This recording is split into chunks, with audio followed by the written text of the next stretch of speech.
Good morning students, class third Hindi first. आज बेटा हम पार्ट 2 शुरू करते हैं। बलवान कौन। चलिए स्टार्ट करते हैं इस कहानी को। सबसे पहले हम जानेंगे कि इस कहानी में क्या बात कही गई है। इस कहानी में यह बात कही गई है बेटा कि हमें एक दूसरे को महान नहीं समझना चाहिए, क्योंकि बेटा सभी व्यक्तियों में अपनी अपनी एक विशेषताएं होती हैं जो अपने जीवन में खुशहाली और दूसरे के जीवन में भी खुशहाली ला सकते हैं। तो इसमें इस कहानी में दो बच्चे आपस में झगड़ते हुए कहते हैं कि मैं बलवान और मैं बलवान।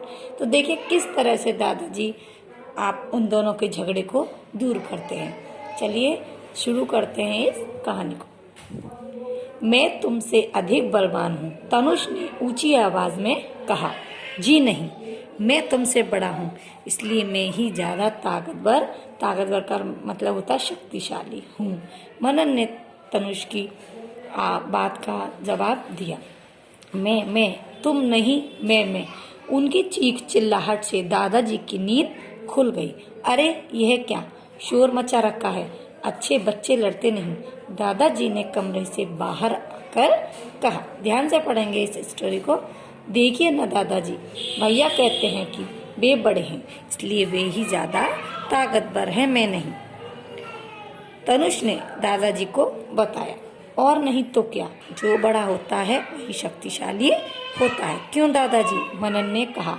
तुम दोनों अपनी अपनी जगह बलवान हो, इधर आओ, मैं तुम्हें सच्चे बलवान की कहानी सुनाता हूँ, तब तुम समझोगे कि असली में बलवान कौन होता है। एक बार की बात है, सूरज और हवा में तुम्हारी तरह झगड़ा मतलब लड़ाई हो गया। हवा कहती है मैं महान, सूरज कहता मैं बलवान। हवा बोली आज तो इस बात का फैसला हो जाए कि हम दोनों में कौन बलवान है, तुम या मैं। लेकिन इस बात का फैसला होगा कैसे, सूरज ने पूछा। सूरज ने कहा कि इस बात का फैसला कैसे होगा।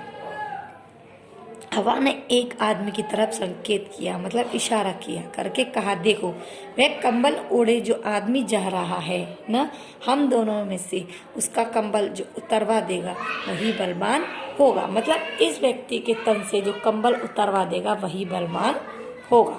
किसने कहा ये बात? हवा ने। ठीक है, सबसे पहले तुम जाकर प्रयास करके देखो, मतलब कोशिश करके देख लो, उसके बाद मैं अपनी कोशिश करूंगा, सूरज ने कहा। सूरज की बात मानकर हवा उस आदमी के पास जाकर तेजी से चलने लगी। हवा चलते देख उस आदमी ने कंबल ठीक सा लपेट लिया। हवा और तेज चली, उस आदमी ने कंबल और कसकर लपेट लिया। मतलब जितनी जितनी तेज हवा चलती आदमी उतनी ही कंबल को कस के पकड़ लेता।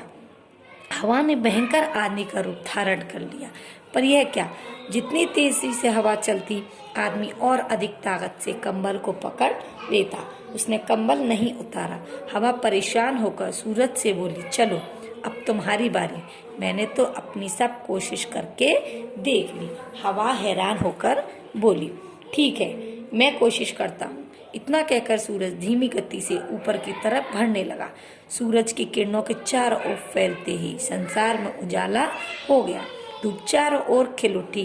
वह आदमी अपने अंदर गर्मी महसूस करने लगा, क्योंकि जब हम जैसे गर्म कंबल ओढ़कर और तपती धूप में या कभी कभी सर्दियों में भी स्वेटर ज़्यादा तेज़ धूप होती है तो हमारी गर्मी को तापमान सहन नहीं होता और हम उस कपड़ों को उतार कर फेंक देते हैं। तो यही सूरज ने किया। वह आदमी कंबल ओढ़े हुआ था, सूरज ने अपना तापमान अधिक कर लिया। वह आदमी चारों ओर खिल उठी। वह आदमी अपने अंदर गर्मी महसूस करने लगा। जैसे जैसे धूप की किरणें तेज होती गईं, वैसे वैसे वह आदमी कंबल को हटाने लगा। पहले उसने अपने कंबल को एक कंधे पर लटका लिया। धूप और तेज हो गई तो गर्मी के कारण उसने अपना पूरा कंबल उतार कर एक ओर फेंक दिया। किसने? उस व्यक्ति ने। यह देखकर हवा का घमंड चूर चूर हो गया। उसने हाथ जोड़कर सूर्य को प्रणाम किया और बोली, आप ही महान है सूर्य देवता, आप जीत गई, मैं हार गई। किसने कहा? हवा ने सूरज से कहा। सूरज ने हवा को प्यार से समझाया, हवा रानी तुम्हारे बिना तो लोग सांस ही नहीं ले सकते। सूरज ने कहा कि हे हवा, इस दुनिया में सबसे ज्यादा तुम ही बलवान हो, क्योंकि तुम्हारे बिना तो प्राण ही नहीं है। अगर तुम नहीं होगी तो हम सांस कैसे लेंगे। लेकिन सूरज का तापमान भी जरूरी है। जब सूरज नहीं निकलता तो सूर्य की किरणों से हमें क्या मिलता है बेटा? Vitamin D. ठीक है, तुम भी श्रेष्ठ हो। सूरज की बात सुनकर हवा खुश हो गई। वह बोली, हम सभी अपने अपने गुणों के कारण श्रेष्ठ हैं। मतलब सभी व्यक्तियों में कोई ना कोई अपना एक गुण अवश्य होता है जिससे कि वह महान बन सकता है। फिर यहाँ तक कहानी का अंत होता है जो दादाजी ने बच्चों को सुनाई। फिर उन बच्चों की समझ में बहुत गहराई से आई। फिर दोनों प्यार से रहने लगे। अब उनमें झगड़ा भी नहीं होता। दादाजी बोले, देखा बच्चों, प्यार से रहो, प्यार में ही ताकत है, प्यार ही सबसे ज्यादा बलवान है। क्योंकि अगर हम आपस में लड़े नहीं, झगड़े नहीं और आपस में प्यार बनाकर रहें तो बेटा हम बड़ी से बड़ी मुसीबत को भी टाल सकते हैं। यही बात इस चैप्टर में बताई गई है। ये आपके बेटा शब्द अर्थ हैं। ये बेटा इससे संबंधित कुछ क्वेश्चन आंसर है, इसको आप पहले पढ़ने की कोशिश करेंगे। ठीक है, ये आपकी एक्सरसाइज है। आज तो मैं आपको वीडियो सेंड करूंगी। ये आपकी एक्सरसाइज है, इसे भी आप करने की कोशिश कीजिएगा। ठीक है बेटा, जिन बच्चों के पास बुक है वह करने की कोशिश कीजिएगा, इसे फिल करने की। ठीक है, और वैसे भी समझ में नहीं आता है, बहुत अच्छी स्टोरी है, आप इसे पढ़ेंगे। अगर आपकी फिर भी समझ में नहीं आती है तो आप मुझसे डायरेक्ट कॉल करके पूछ सकते हैं, लेकिन इसको रीड जरूर कीजिएगा। बहुत ही ज़्यादा इंटरेस्टिंग स्टोरी है ये। ओके बेटा, थैंक यू।